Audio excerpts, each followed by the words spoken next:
ആകാശവാണി. നമസ്കാരം.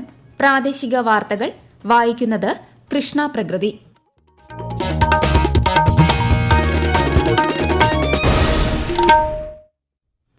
പ്രധാന വാർത്തകൾ. റെയിൽവേ ബോർഡിന്റെ പ്രവർത്തന സ്വാതന്ത്ര്യം ലക്ഷ്യമിടുന്ന റെയിൽവേ ഭേദഗതി ബിൽ ലോക്സഭ ഇന്ന് പരിഗണിച്ചു. വ്യാവസായിക സുരക്ഷയ്ക്കായുള്ള ബോയിലേഴ്സ് ബിൽ 2024 രാജ്യസഭ പാസാക്കി. വയനാട് ദുരന്തത്തിൽ അടിയന്തര സഹായം ഉറപ്പുവരുത്തുന്നതിനായി കേരളത്തിൽ നിന്നുള്ള എംപിമാർ കേന്ദ്ര ആഭ്യന്തരമന്ത്രി അമിത്ഷായുമായി ചർച്ച നടത്തി. സംസ്ഥാന ഹെലി ടൂറിസം നയത്തിന് അംഗീകാരം നൽകി മന്ത്രിസഭായോഗം. UR പ്രദീപും രാഹുൽ മാങ്കൂട്ടത്തിലും ഇന്ന് MLA-മാരായി സത്യപ്രതിജ്ഞ ചെയ്തു. മഹാരാഷ്ട്ര മുഖ്യമന്ത്രിയായി ദേവേന്ദ്ര ഫട്നാവിസിന്റെ സത്യപ്രതിജ്ഞ നാളെ. പ്രോബ 3 വിക്ഷേപണം സാങ്കേതിക തകരാർ മൂലം മാറ്റിവച്ചതായി ISRO. ISL ഫുട്ബോളിൽ ഇന്ന് ഹൈദരാബാദ് ഗോവ FCയുമായി ഏറ്റുമുട്ടും. വാർത്തകൾ വിശദമായി. റെയിൽവേ ഭേദഗതി ബിൽ 2024 ലോക്സഭ ഇന്ന് പരിഗണിച്ചു. കേന്ദ്ര റെയിൽവേ മന്ത്രി അശ്വനി വൈഷ്ണവാണ് ബിൽ അവതരിപ്പിച്ചത്. റെയിൽവേ ബോർഡിന് പ്രവർത്തന സ്വാതന്ത്ര്യം നൽകുക വഴി റെയിൽ മേഖലയുടെ കാര്യക്ഷമത വർദ്ധിപ്പിക്കാൻ ബിൽ സഹായിക്കുമെന്ന് മന്ത്രി പറഞ്ഞു. इस बिल के पास होने से रेलवे की एफिशिएंसी में, रेलवे के डेवलपमेंट में बहुत अच्छा अनुभव रहेगा. माननीय प्रधानमंत्री श्री नरेंद्र मोदी जी ने पिछले 10 वर्षों में रेलवे का बहुत डेवलपमेंट किया है, बहुत विकास किया है. 10 साल पहले रेलवे का बजट मात्र 29,000 करोड़ के आसपास होता था. आज वो 2,52,000 करोड़ रुपए है. 60 वर्षों में जहां मात्र 21,000 किलोमीटर इलेक्ट्रिफिकेशन हुआ था, पिछले 10 वर्षों में 44,000 किलोमीटर रेलवे का विद्युतीकरण हुआ है.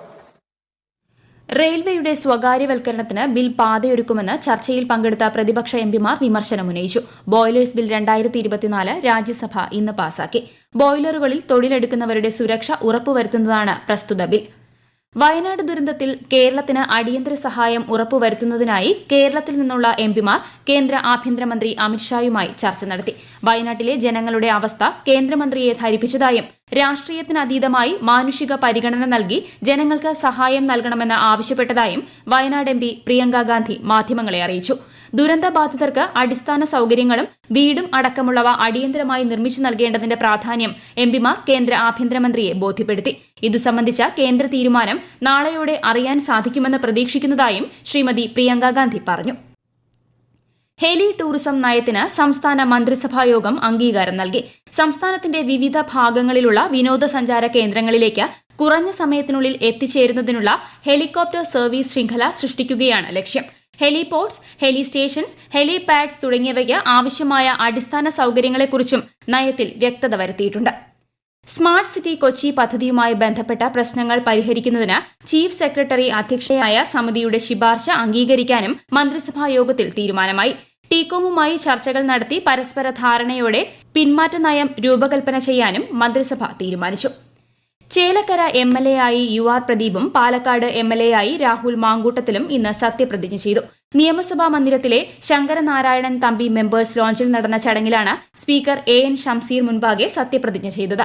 UR പ്രദീപ് സഗൌരവവും രാഹുൽ മാങ്കൂട്ടത്തിൽ ദൈവനാമത്തിലുമാണ് സത്യവാചകം ചൊല്ലിയത്. മഹാരാഷ്ട്ര മുഖ്യമന്ത്രിയായി BJP നേതാവ് ദേവേന്ദ്ര ഫട്നാവിസ് നാളെ സത്യപ്രതിജ്ഞ ചെയ്യും. മുംബൈ ആസാദ് മൈതാനിയിൽ വൈകുന്നേരം 5:30 നടക്കുന്ന സത്യപ്രതിജ്ഞാ ചടങ്ങിൽ പ്രധാനമന്ത്രി നരേന്ദ്രമോദി ഉൾപ്പെടെയുള്ള നേതാക്കൾ പങ്കെടുക്കും. 3ാം തവണയാണ് ദേവേന്ദ്ര ഫട്നാവിസ് മഹാരാഷ്ട്ര മുഖ്യമന്ത്രി സ്ഥാനത്തെത്തുന്നത്. സർക്കാർ രൂപീകരണത്തിനുള്ള അവകാശവാദം ഉന്നയിച്ച മഹായുതി നേതാക്കൾ ഇന്ന് ഗവർണറെ കണ്ടു. യൂറോപ്യൻ ബഹിരാകാശ ഏജൻസിയുടെ പ്രോബ 3 ദൌത്യത്തിന്റെ വിക്ഷേപണം സാങ്കേതിക തകരാർ മൂലം ISRO മാറ്റിവച്ചു. നാളെ വൈകുന്നേരം 4:12 ദൌത്യം പുനഃക്രമീകരിച്ചത്. PSLV C-59 റോക്കറ്റാണ് ദൌത്യത്തെ ഭ്രമണപഥത്തിൽ എത്തിക്കുക. ആലപ്പുഴയിൽ 5 മെഡിക്കൽ വിദ്യാർത്ഥികളുടെ മരണത്തിനിടയാക്കിയ വാഹന അപകടത്തിൽ KSRTC ഡ്രൈവറെ പോലീസ് പ്രതിസ്ഥാനത്ത് നിന്ന് മാറ്റി. കാർ ഓടിച്ചിരുന്ന വിദ്യാർത്ഥിക്കെതിരെയാണ് ഇപ്പോൾ കേസെടുത്തിട്ടുള്ളത്. പരിക്കേറ്റ ഗുരുതരാവസ്ഥയിൽ ആലപ്പുഴ മെഡിക്കൽ കോളേജിൽ കഴിഞ്ഞിരുന്ന ഒരു വിദ്യാർത്ഥിയെ ഇന്ന് കൊച്ചിയിലെ സ്വകാര്യ ആശുപത്രിയിലേക്ക് മാറ്റി. 2 വിദ്യാർത്ഥികളെ ആരോഗ്യനില മെച്ചപ്പെട്ടതിനെ തുടർന്ന് വെന്റിലേറ്ററിൽ നിന്നും മാറ്റിയിട്ടുണ്ട്. പരിക്കേറ്റവരുടെ ആരോഗ്യനിലയിൽ പുരോഗതിയുണ്ടെന്നാണ് ആശുപത്രിയിൽ നിന്നും ലഭിക്കുന്ന വിവരം. വാഹനാപകടത്തിൽ ജീവൻ പൊലിഞ്ഞ ആയുഷ് ഷാജിയുടെയും B ദേവാനന്ദന്റെയും സംസ്കാര ചടങ്ങുകൾ ഇന്ന് രാവിലെ നടന്നു. ഈ വാർത്തകൾ ആകാശവാണിയിൽ നിന്ന്.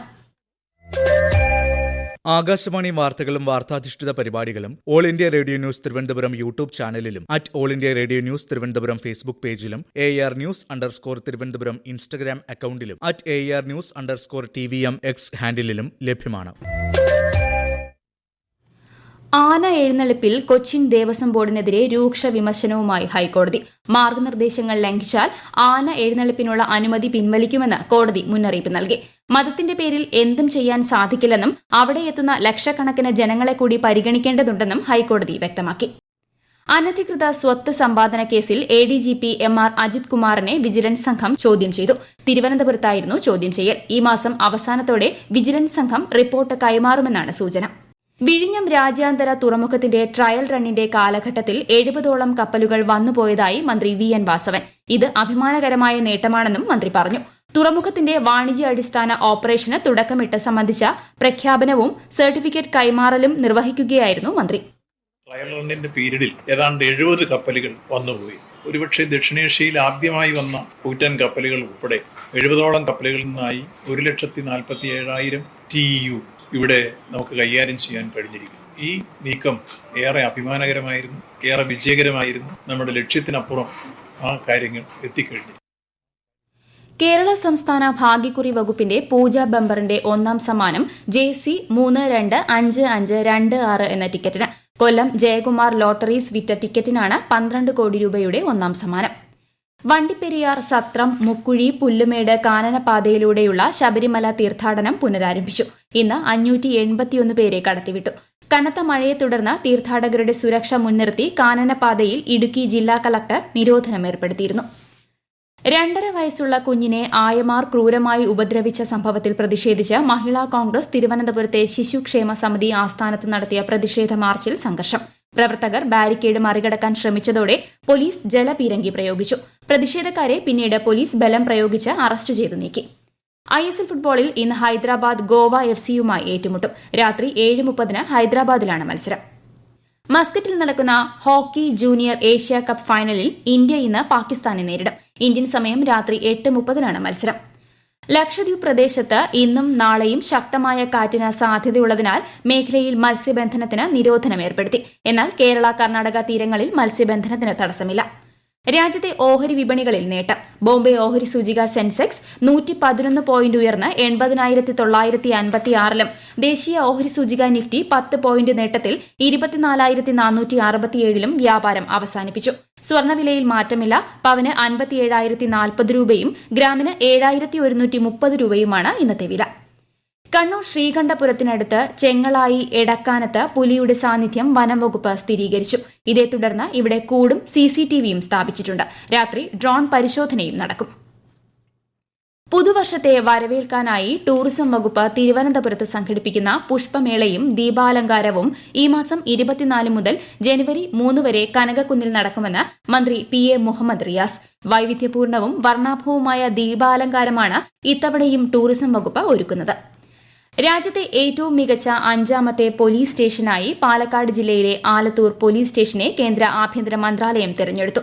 അവസാന ഘട്ടത്തിലെത്തിയ 76 പോലീസ് സ്റ്റേഷനുകളിൽ നിന്നാണ് ആലത്തൂർ സ്റ്റേഷൻ നേട്ടം കൈവരിച്ചത്. കുറ്റാന്വേഷണങ്ങൾ, ക്രമസമാധാന പാലനം, അടിസ്ഥാന സൌകര്യങ്ങൾ, പോലീസ് ഉദ്യോഗസ്ഥരുടെ പെരുമാറ്റം, ലോക്കപ്പും റെക്കോർഡ് റൂമും ഉൾപ്പെടെയുള്ള സൌകര്യങ്ങൾ എന്നിങ്ങനെ നിരവധി മാനദണ്ഡങ്ങൾ അടിസ്ഥാനമാക്കിയാണ് മികച്ച പോലീസ് സ്റ്റേഷനുകളെ തെരഞ്ഞെടുത്തത്. കേന്ദ്ര സർക്കാരിന് കീഴിലുള്ള central bureau of communication Kavaratti ദ്വീപ് പഞ്ചായത്തിന്റെ സഹകരണത്തോടെ ലക്ഷദ്വീപ് കടൽ തീരം ശുചീകരിച്ചു. CBC കവരത്തി ഫീൽഡ് ഓഫീസ് സംഘടിപ്പിക്കുന്ന യുവ ഉത്സവിന് മുന്നോടിയായാണ് ശുചീകരണം നടത്തിയത്. കവരത്തി ദ്വീപ് panchayat executive officer TP Muthukoya ഉദ്ഘാടനം നിർവഹിച്ചു. വൈക്കം തന്തേ പെരിയാർ സ്മാരകവും പെരിയാർ ഗ്രന്ഥശാലയും ഈ മാസം 12-ന് തമിഴ്നാട് മുഖ്യമന്ത്രി MK സ്റ്റാലിൻ ഉദ്ഘാടനം ചെയ്യും. ചടങ്ങിൽ മുഖ്യമന്ത്രി പിണറായി വിജയൻ അധ്യക്ഷത വഹിക്കും.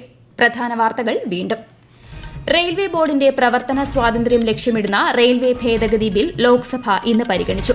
വ്യാവസായിക സുരക്ഷയ്ക്കായുള്ള ബോയിലേഴ്സ് ബിൽ 2024 രാജ്യസഭ പാസാക്കി. വയനാട് ദുരന്തത്തിൽ അടിയന്തര സഹായം ഉറപ്പുവരുത്തുന്നതിനായി കേരളത്തിൽ നിന്നുള്ള MPമാർ കേന്ദ്ര ആഭ്യന്തരമന്ത്രി അമിത്ഷായുമായി ചർച്ച നടത്തി. സംസ്ഥാന ഹെലി ടൂറിസം നയത്തിന് അംഗീകാരം നൽകി മന്ത്രിസഭായോഗം. UR പ്രദീപും രാഹുൽ മാങ്കൂട്ടത്തിലും ഇന്ന് MLAമാരായി സത്യപ്രതിജ്ഞ ചെയ്തു. മഹാരാഷ്ട്ര മുഖ്യമന്ത്രിയായി ദേവേന്ദ്ര ഫട്നാവിസിന്റെ സത്യപ്രതിജ്ഞ നാളെ. പ്രോബ 3 വിക്ഷേപണം സാങ്കേതിക തകരാർ മൂലം മാറ്റിവെച്ചതായി ISRO. ISL ഫുട്ബോളിൽ ഇന്ന് ഹൈദരാബാദ് ഗോവ FCയുമായി ഏറ്റുമുട്ടും. പ്രാദേശിക വാർത്തകൾ കഴിഞ്ഞു. അടുത്ത വാർത്താ പ്രക്ഷേപണം രാത്രി 7:25.